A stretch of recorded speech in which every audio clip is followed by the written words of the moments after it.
সরস্বতী পুজোর পরদিন শীতলা ষষ্ঠীতে অনেকেই সজনে ফুলের রেসিপিটা খেয়ে থাকেন।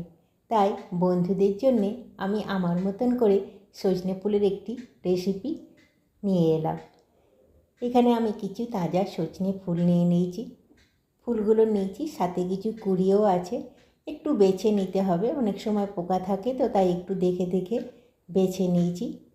তারপরে এগুলোকে তুলে একটা বাটির মধ্যে খানিকক্ষণ জলে ভিজিয়ে রাখবো। জলে ভিজিয়ে রেখে তারপরে জল ছড়িয়ে নেব।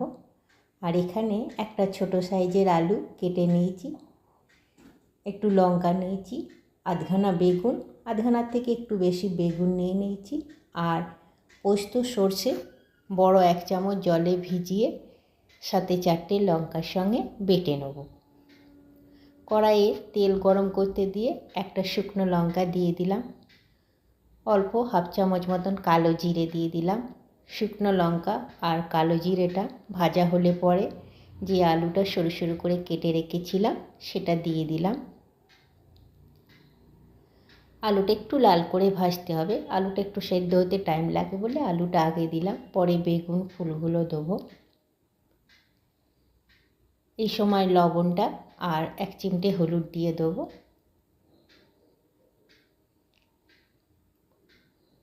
খুব সুন্দর খেতে লাগে। শীতলা ষষ্ঠীতে অনেকে ঠান্ডা ভাত খান, পান্তা ভাত খান, সেটা দিয়ে এই রেসিপিটা খেতে খুব ভাল লাগে। বেগুনটাও দিয়ে দিলাম। বেগুনটা দিতেই সব তেলটা টেনে নেবে। বেগুনটা দিয়েও ভাজছি। শুকনো শুকনো করে ভেজে ভেজে রাঁধছি। বেগুন থেকে যে ময়েশ্চারটা আছে তাতেই আলুটা সেদ্ধ হয়ে যাবে। 2টো কাঁচা লঙ্কা চিড়ে দিয়ে দিলাম।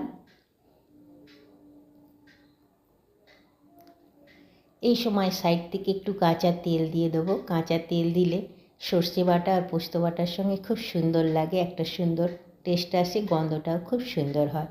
ওই জন্যে সাইড থেকে 1 চামচ কাঁচা তেল দিয়ে আবার নাড়াচাড়া করছি। মোটামুটি এগুলো লালচে করে ভাজা হয়ে গেলে ফুলটা জল ঝরিয়ে নিয়েছি, সেটা দিয়ে দেবো।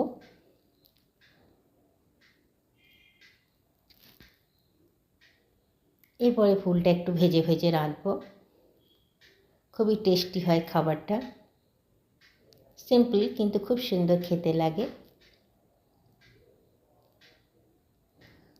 ফুল থেকে যে জলটা বেরিয়েছে তাতেই এটা সেদ্ধ হয়ে যাবে, আর আলাদা জল দিতে হবে না। ভেজে ভেজে রাঁধলে খুব সুন্দর টেস্টটা হয়। আঁচটা মাঝারি রাখলেই ভালো হয়। এরপরে যে সর্ষে আর পোস্ত বেটে রেখেছিলাম সেটা 1 চামচ জলে গুলে দিয়ে দিচ্ছি। বড় 1 চামচ সর্ষে পোস্ত বাটা আছে এখানে। এবার এটা পুরোটা মিশিয়ে দেবো। এটা দিলে খুব সুন্দর টেস্টটা আসে, পোস্তর টেস্টটাও ভাল লাগে, আর কাঁচা সর্ষের টেস্টটাও খুব সুন্দর আসে। একটু নাড়াচাড়া করে শুকিয়ে শুকিয়ে এলে, ভাজা ভাজা হলে তারপরে গ্যাসটাকে নিভিয়ে দেবো। প্লেটিং করেছি, খুব সুন্দর খেতে হয়। প্লিজ একবার ট্রাই করবেন বন্ধুরা, আর যদি ভাল লাগে প্লিজ প্লিজ আমার পাশে থাকবেন। নমস্কার।